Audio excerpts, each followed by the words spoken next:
bertanya sedikit nih bang terkait vonisnya Sambo nih bang, akhirnya dia dari hukuman mati terus menjadi seumur hidup, mungkin gimana bang kalau pandangan abang sebagai praktisi hukum bang?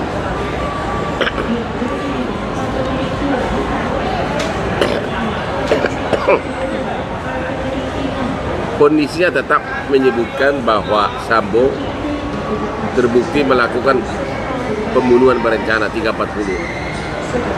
Salah satu kelemahan dari putusan Pengadilan Negeri Jakarta Selatan adalah tidak diuraikan mengenai alasan meringankan. Saya yakin itulah dipakai di Mahkamah Agung, alasan meringankan. Kalau perbuatannya itu dari segi putusan Mahkamah Agung diakui total nggak beda dengan apa yang sudah diputus oleh pengadilan. Tapi mungkin kemungkinan besar itu karena alasan meringankan. Misalnya dia berapa tahun berjasa sebagai polisi, perbuatan-perbuatan apa, jabatan apa, itu pasti itu. Berarti diperhitungkan dari situ juga ya? Dari situ doang, karena perbuatan pembunuhan berencananya itu tetap terbukti, gitu loh. Jadi karena terbukti, jadi nggak dipersoalkan soal itu. Pasti karena alasan meringankan. Jadi abang secara praktisi hukum gimana nih bang? Ini adil atau gimana untuk ya? Sebenarnya banyak kelemahan dari putusan Sambo itu. Contohnya, dia itu kan dihukum lebih berat gara-gara dianggap merusak sistem elektronik, yaitu CCTV. Padahal CCTV bukan sistem elektronik. Sistem elektronik adalah suatu sistem di mana dia memancarkan siaran-siaran, ya. Misalnya sistem elektronik bursa. Kalau CCTV itu adalah benda mati, itu hanya benda doang. Nah, hakim di Pengadilan Negeri sampai Mahkamah Agung salah menerapkan Undang-Undang ITE atas menghilangkan CCTV. Harusnya yang berlaku bukan Undang-Undang ITE yang ancamannya 10 tahun. Harusnya yang berlaku adalah KUH pidana pasal 221 yang ancamannya cuma 9 bulan. Kalau itu diterapkan, maka hukuman Sambo akan jauh berkurang. Bang, tapi netizen ini kan pada saat mengetahui itu kan banyak yang kecewa, banyak yang geram juga bang atas putusan MA. Ya memang banyak yang kecewa, tapi mereka hanya melihat dari aspek perbuatan itu. Tapi kalau murni dari segi hukum, itu banyak kelemahannya itu putusan terhadap Sambo. Cuma game over. Artinya apa? Hukuman mati sudah nggak mungkin karena jaksa tidak boleh PK. Yang boleh PK adalah Sambo.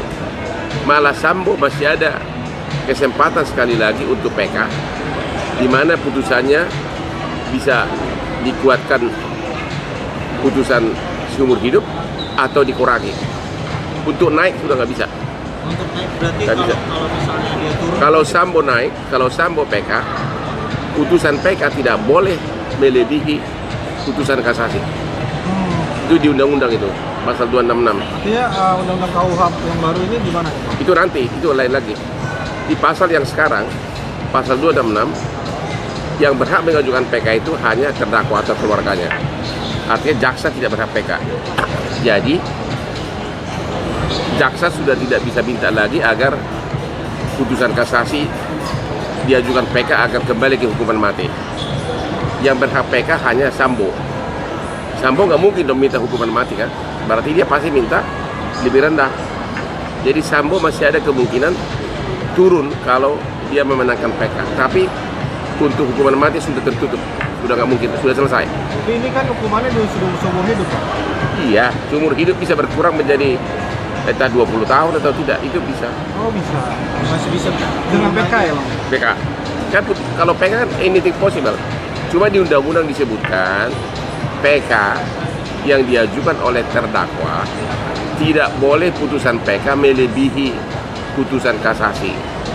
bang, tapi Nggak boleh lebih berat. Mungkin nggak bang bisa keluar sama kayak Putri Cendrawasih jadi 10 tahun nanti?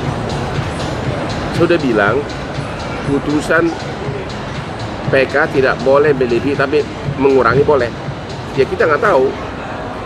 Tapi itu kan bebarengan gitu bang sama kayak vonisnya Putri Cendrawati juga diturunin. Semua pun Putri Cendrawati pun sudah nggak boleh lagi naik di atas 10 tahun. Semua yang sudah divonis di kasasi, kalau mengajukan PK, maka hakim PK tidak boleh memvonis lebih tinggi dari putusan kasasi.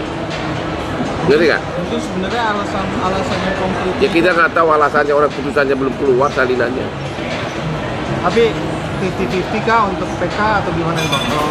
Ya kalau saya jadi Sambo atau Putri ya pasti PK dong. Kan nggak mungkin naik, turun mungkin. Walaupun PK itu ditolak. Iya, sudah bilang putusan PK tidak boleh melebihi, karena putusan PK itu kan untuk meminta keringanan. Tidak boleh melebihi putusan kasasi, tapi melebihi kecil boleh. Sementara jaksa tidak boleh PK.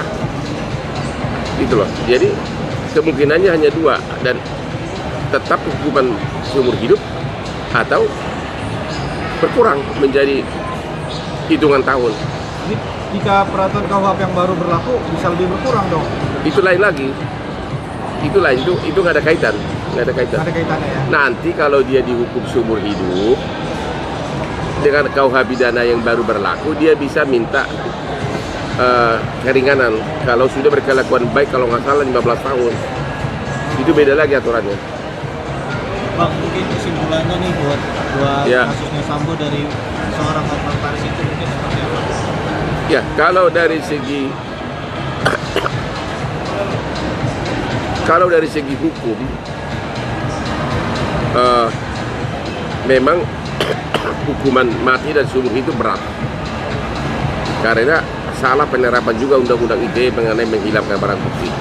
Harusnya yang berlaku adalah pasal 221 yang cuma untuk menghilangkan barang bukti cuma 9 bulan, sementara hakim memakai Undang-Undang ITE yang 10 tahun, makanya lebih berat. Dari segi rasa keadilan memang semua rakyat menginginkan agar dia dihukum berat. Ya kita tunggulah. Ya, ini aspek bukan lagi hasil, sudah aspek psikologi publik dan aspek hukum murni. Gitu. Ya,